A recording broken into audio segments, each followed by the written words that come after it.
I don't live with him anymore.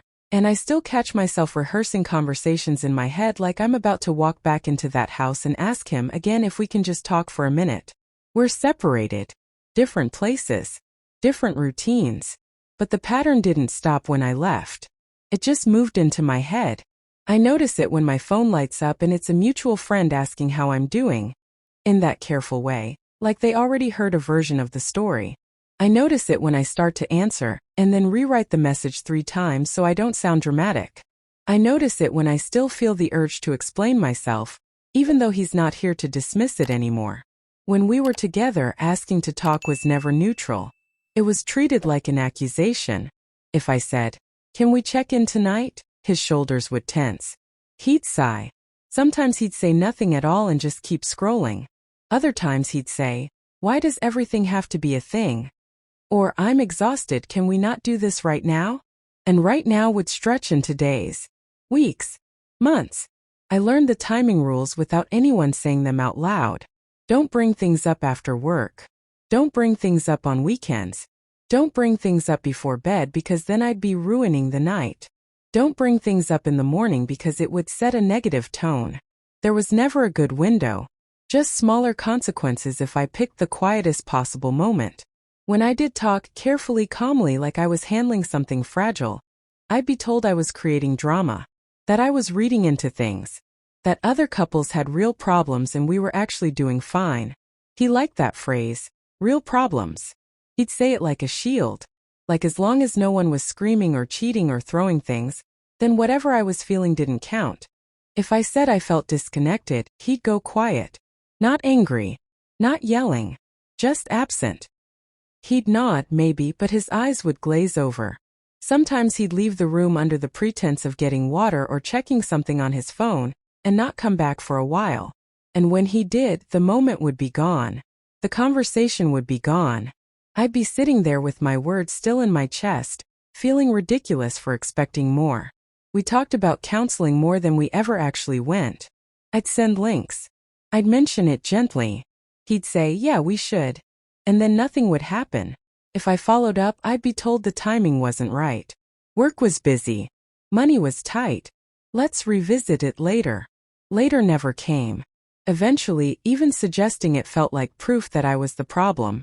Like if I were easier, calmer, less needy, we wouldn't need help at all. He used mental health language in a way that made me doubt myself. He'd say things like, "I think you're projecting," or "This feels like anxiety talking," or "You might want to work on why you need so much reassurance." And maybe I did have anxiety. I'm not denying that. But it was strange how every emotion I had somehow became evidence that I was unstable, instead of a signal that something between us wasn't working. I started keeping things to myself because it was easier. When I stayed quiet, things ran smoothly. He was nicer, more relaxed. We functioned better as a unit. When I spoke up, the air got heavy. The mood shifted. I learned what was rewarded and what wasn't. Silence kept the peace. Questions disrupted it. We met in the most normal way. A friend's get-together. Nothing dramatic. We talked about work, about where we grew up, about how neither of us liked being the center of attention. He seemed steady, calm, like someone who wouldn't create chaos. That mattered to me. I liked that he wasn't intense. I liked that he didn't need constant reassurance. Felt safe. Predictable. Like I could finally rest.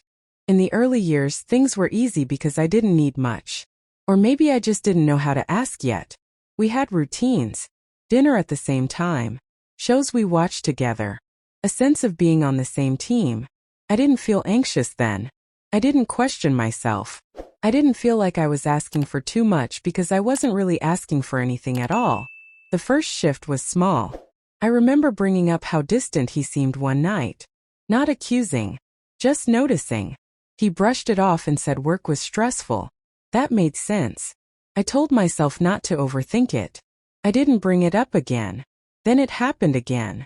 And again. I'd try to talk, he'd deflect or shut down, and I'd tell myself I was being unfair. That everyone goes through phases. That marriages aren't supposed to be emotionally intense all the time. I repeated his comparisons in my head. We weren't yelling. We weren't cheating. We weren't like those couples who hated each other. So maybe this was just Normal. I explained it to other people that way too. He's just not a talker. He shows love differently. I'm more emotional than he is. I smoothed over the rough edges so I wouldn't have to look at them too closely. I defended him because defending him meant I didn't have to admit how lonely I felt sitting next to someone who wouldn't meet me halfway. When he called me too much, it wasn't always harsh.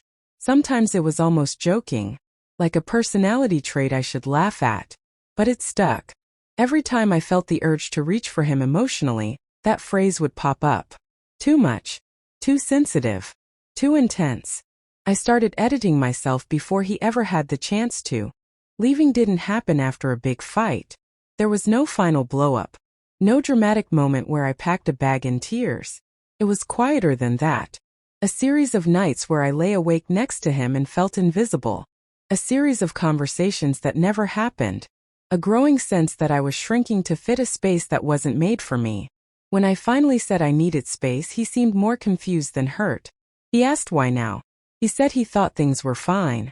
That hurt in a way I didn't know how to explain. The fact that my silence had worked so well that he hadn't noticed anything was wrong. Now that I've left, I keep replaying everything. I question whether I exaggerated it. Whether I expected him to be someone he never claimed to be. Mutual friends talk about how blindsided he was. How hard this has been on him. I hear versions of myself described as emotional, demanding, impossible to please.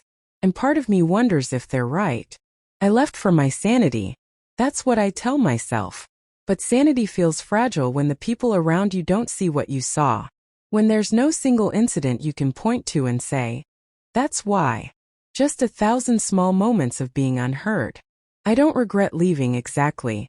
But I don't feel settled either. I still hesitate before expressing needs with anyone else. I still brace myself for dismissal.